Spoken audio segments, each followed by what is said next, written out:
On this special edition of Healthy Connections, we're going to get an update on two different outbreaks that are going on right now. One of which is on the increase throughout the country, and the other one is seeing dramatic uptick here in Florida.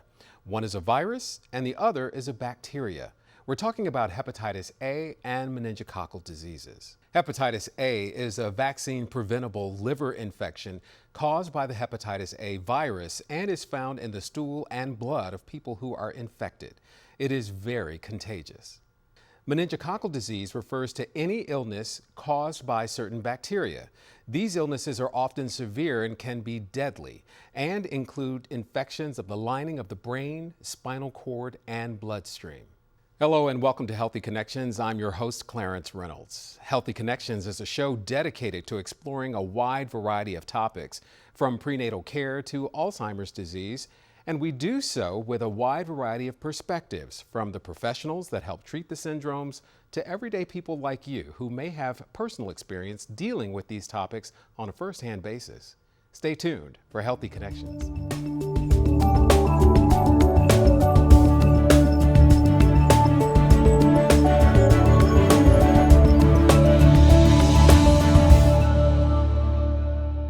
We are joined by Alvina Chu, Director for the Division of Infectious Diseases at the Florida Department of Health in Orange County, to help us shed some light on these outbreaks. And we begin with the hepatitis A virus.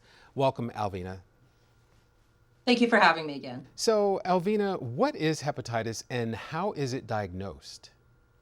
So currently the outbreak that we're experiencing is of the hepatitis A virus. And so hepatitis is an infection of the liver caused by hepatitis A virus. It can be acute or a short-lived disease. However, some persons may experience some symptoms up to 3 months, but generally people can recover up approximately about 2 weeks after. So it's diagnosed through a blood test, and it's hard to you can't determine it. If you already have hepatitis, you can't determine whether it's A, B, or C or other hepatitis viruses without the blood test. And how is it treated? And is there a cure yet?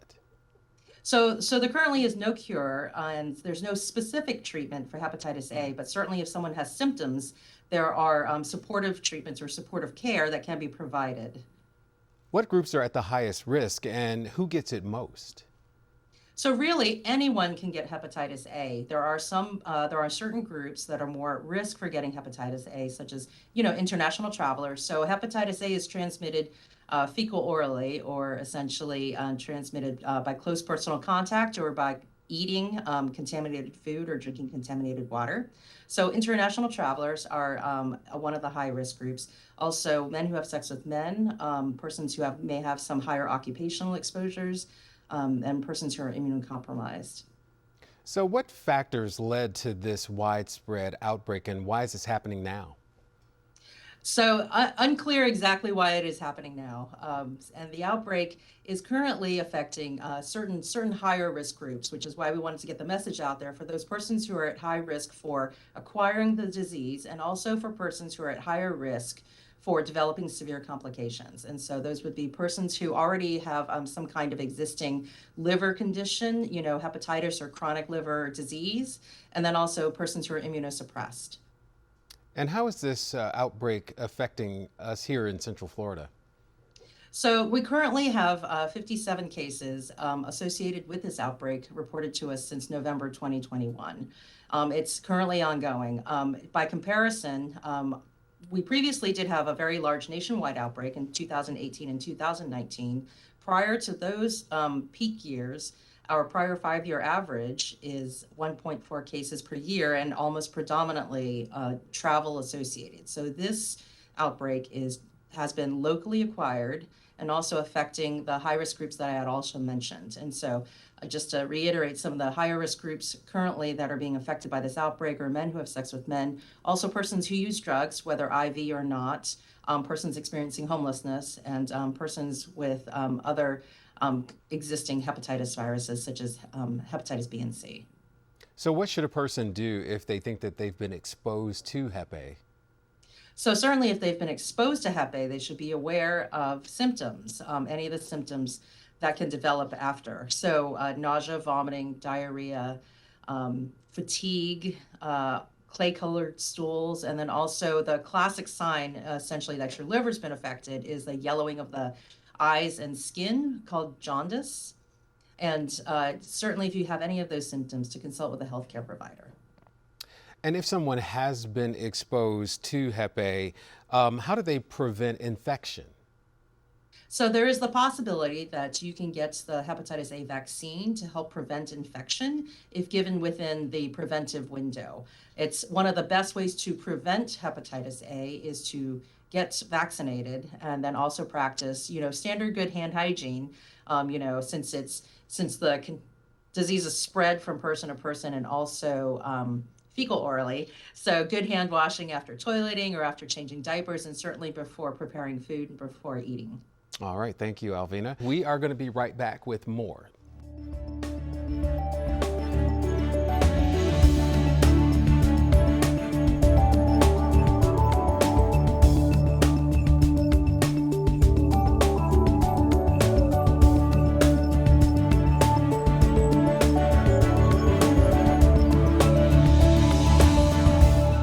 We continue our discussion with the director of the Division of Infectious Diseases at the Florida Department of Health in Orange County, Alvina Chu, and we're going to discuss the ongoing outbreak of meningococcal disease here in Florida.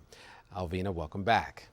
Thank you. So what is meningococcal disease? So it's a bacterial infection that's caused by Neisseria meningitidis, and it can infect sterile places in your body, such as the bloodstream or the brain or the meninges, which is the lining or the covering of the brain. It can also infect certain other spaces, sometimes your joints.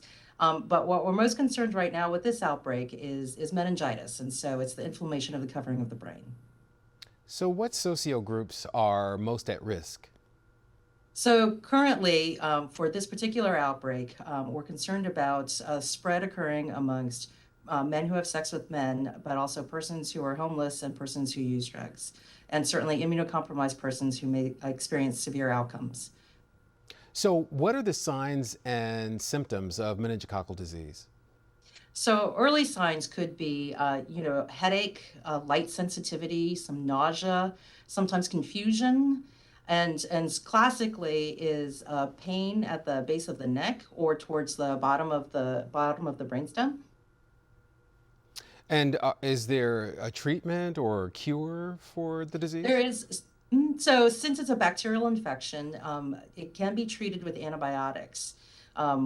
During this particular outbreak or cluster that we're having now, we are seeing 100% of cases are hospitalized. So we have 13 cases currently, and unfortunately, we've had 3 deaths. So meningococcal disease can be quite serious in its outcomes, and sometimes the time from the time you experience symptoms to the time of severe outcome could be quite short. And so we really want to emphasize that if you're having some of the symptoms of meningitis, that you emergently seek medical care so that you can be assessed and get treatment. Also, there is antibiotic prophylaxis for your close contacts that is available that can help prevent disease. What is the best way to prevent meningococcal disease? Really, the best way to prevent meningococcal disease is to get vaccinated. So there are several different serogroups of the bacteria, and we have different vaccines to cover the different serogroups. And so there's 2 different formulations to cover the different serogroups, and to get to complete vaccination, we'd recommend persons get both.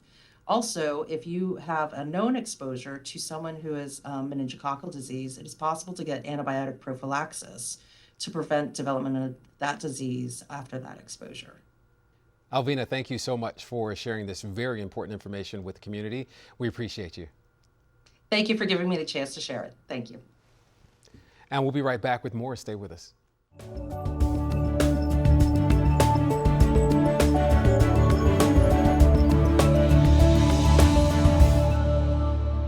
A lot today about these 2 major outbreaks, both hepatitis A and meningococcal disease, affecting our community. And we want to keep you informed so you can keep making those healthy connections. See you next time.